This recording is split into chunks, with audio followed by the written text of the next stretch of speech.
தர்பூசணி பழங்களை ஆய்வு செய்ததில் எந்த ரசாயனமும் செலுத்தப்படவில்லை என தமிழக அரசு தரப்பிலிருந்து கூறப்பட்டிருக்கிறது.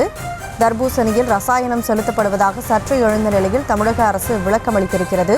வழக்கு தொடர்பான விவரங்களோடு செய்தியாளர் மதியழகன் இணைப்பில் இருக்கீங்க. இது யார் தொடுத்த வழக்கு? வழக்கின் கூடுதல் விவரம் என்ன?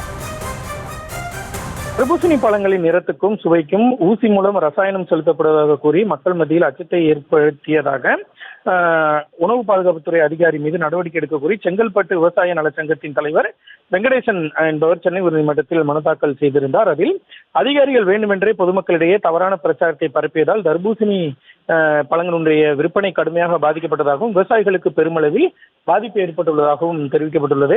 தவறான தகவலை பரப்பிய உணவு பாதுகாப்பு அதிகாரி சதீஷ்குமார் மற்றும் பிற அதிகாரிகள் மீது நடவடிக்கை எடுப்பதுடன் விவசாயிகள் உற்பத்தி செய்யும் தர்பூசணி பழங்களை அரசாங்கமே கொள்முதல் செய்து அதற்கு குறைந்தபட்ச விலையை நிர்ணயிக்க வேண்டும் எனவும் மனுவில் கோரிக்கை விடுக்கப்பட்டுள்ளது. இந்த மனு நீதிபதி டி பரத சக்கரவர்த்தி முன்பு விசாரணைக்கு வந்தபொழுது தமிழக அரசு தரப்பில் ஆஜரான வழக்கறிஞர் தமிழகத்தின் பல்வேறு இடங்களில் தர்பூசணி பழங்களை ஆய்வு செய்ததில் எந்த ரசாயனமும் செலுத்தப்படவில்லை என்று கண்டறியப்பட்டதாகவும் அதன் அடிப்படையில் பொதுமக்கள் மத்தியில் விழிப்புணர்வு ஏற்படுத்தப்பட்டு வருவதாகவும் விளக்கம் அளிக்கப்பட்டது. இதனை பதிவு செய்து கொண்ட நீதிபதி மனுதாரர் கூறும் குற்றச்சாட்டு குறித்து விளக்கம் அளிக்கும்படி உணவு பாதுகாப்புத்துறை அதிகாரி சதீஷ்குமாருக்கு உத்தரவிட்டு வழக்கினுடைய விசாரணையை ஜூன் 9ஆம் தேதிக்கு ஒத்திவைத்தார்.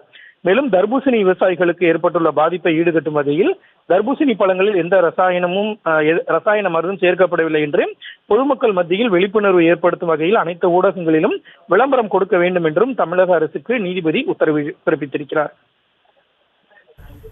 விவரங்களுக்கு நன்றி மதி.